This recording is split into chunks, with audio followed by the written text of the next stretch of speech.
Hello and welcome to Retro Vehicles and Machinery. My name's Richard, and today we're going to have a quick check over of my Offroader, which is my two-door 300 TDI Discovery 1, and we're going to check the levels on it, check the front axle hubs, because I know the CV joints are they're clicking a bit on full lock, mainly just because it's sat for a bit. I think all the grease has dropped to the bottom.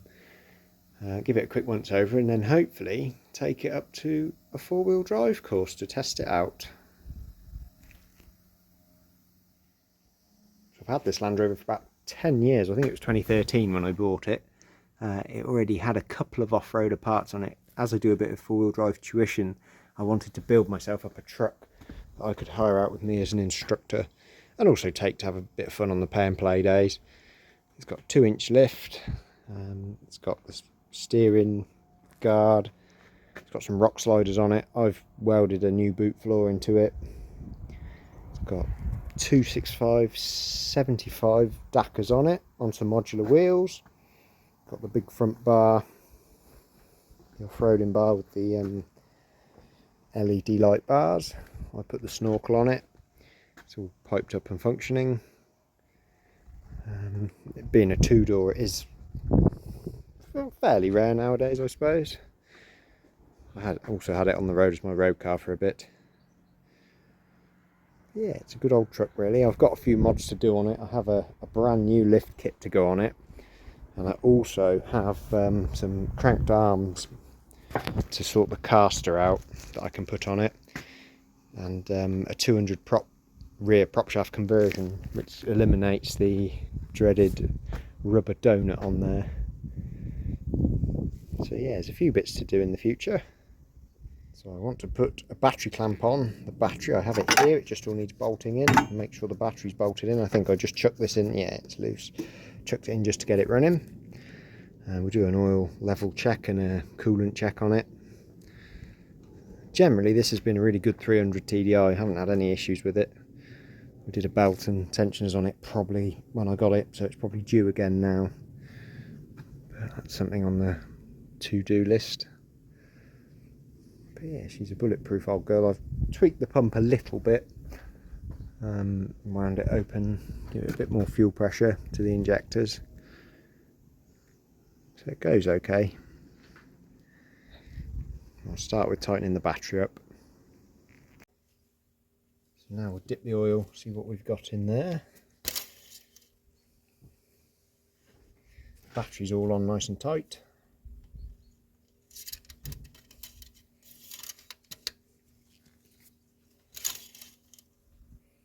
So we're just under the full on that, so that's looking fine. Quite happy with that. I'm not going to be working it too hard on the four-wheel drive course. It's all quite mild stuff really. So yes, the battery's all in now on its clamps. We're good with oil. See, never really did use any oil or coolant this one. Yeah, she's up on the mark in the reservoir there, so that's good. Brake fluid I can see through the tank there has got some in. I think I have put new clutch master cylinders and slave on this. Yeah, it's full as well, that's good. In the past, it probably is due a service and some fresh filters on it, but we'll worry about that when we get a belt kit for it and start doing some of the other work on this one. So for today, I think she's going to be fine. I'm going to pull the wheel off this one so we can put some grease in the front swivel.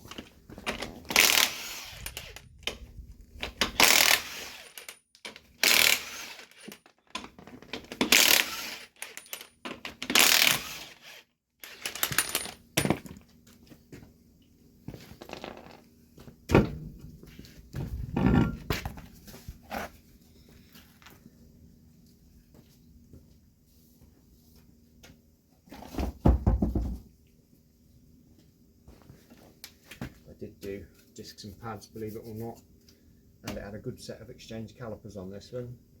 Yeah, this one has a Pro Comp 2-inch lift, set of shocks and springs on it. They're all quite old now, but they all work well still. Tubes of the the brick part swivel housing grease. Keep them always keep 2 tubes of them in stock, so we'll use them today and order some more up.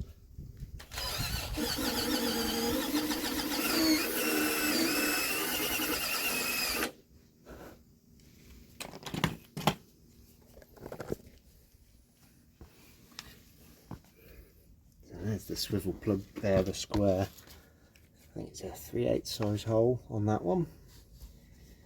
We'll have a look at getting that loose.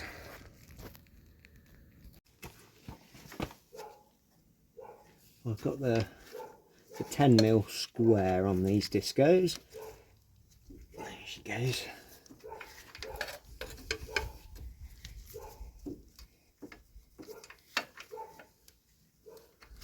Did notice the last couple of times I've used this one, front CVs are clicking a little bit, so I did pack them with grease. You see there's still grease on the end of the filler plug there. So these are great, they're bags of swivel housing grease with a little nozzle. You can just fit through the filler there and you just sort of squeeze it in. Would have thought it'd take a little bit more than that.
Right over on full lock.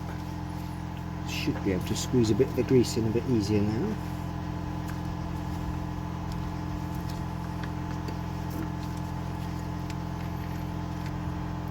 And that should be dropping that grease straight onto the joint, the CV joint in there. He's probably took as much as he's going to for the time being. He's took nearly that whole pack. Put the little cap back in. We can do the other side.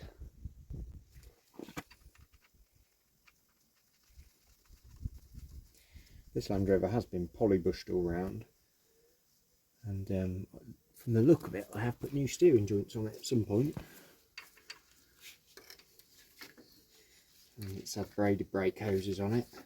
So I used to do quite a lot of off-roading, and used to hire the truck out as well as me instructing, but unfortunately those days are a bit few and far between now. Right, we'll bang the wheel back on there and do the other side.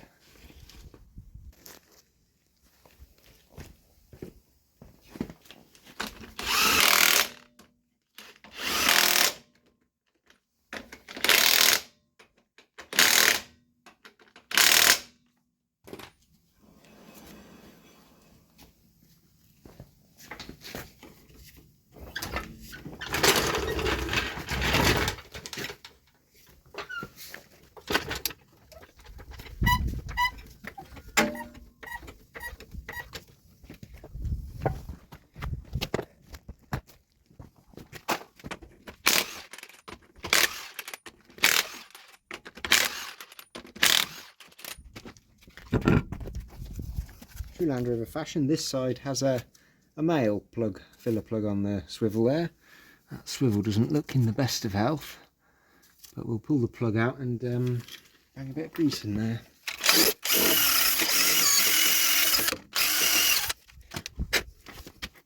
And a 9/16 or a 14.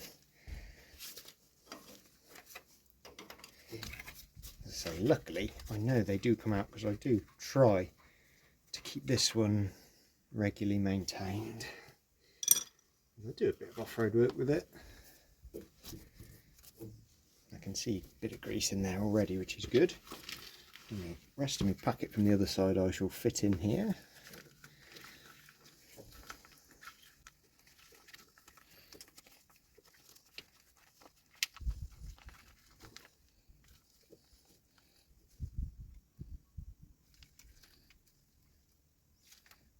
So I think that's that packet gone. I'll open the other one.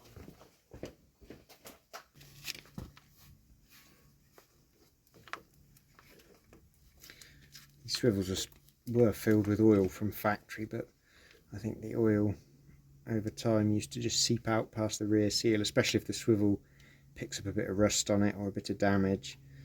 Brushes past the seal a few times and then all the oil would just pour out. So I've always thought it's made good sense to fill these with CV grease.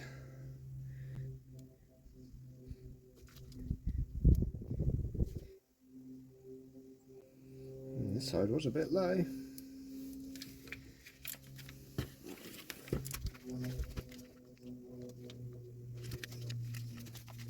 Like a blooming kid's froob yoghurt.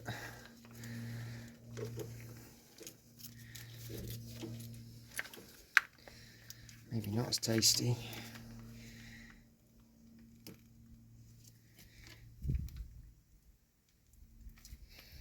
Right, well that's taken all of that one. Good. Hopefully we'll have a bit quieter front CV joints now.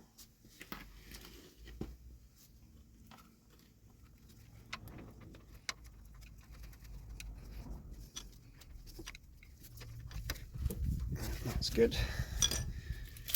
Mud wedged in the back plate there.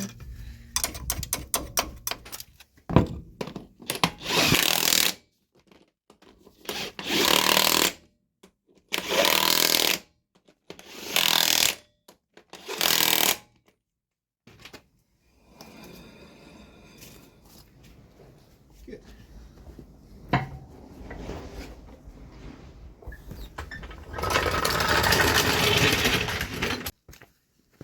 Just torque wheels.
They're going in the swamp.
back at the farm now after having a bit of fun with the old Landy around the four-wheel drive course.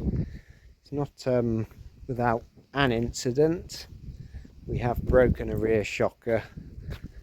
I don't know if you can see there's the mount and there's the shocker. It's just ripped off and gone up here. I do have a new set of a 3-inch lift, I think it is, to go on this one, so it was a little bit bouncy on the way back, but other than that, that's cool.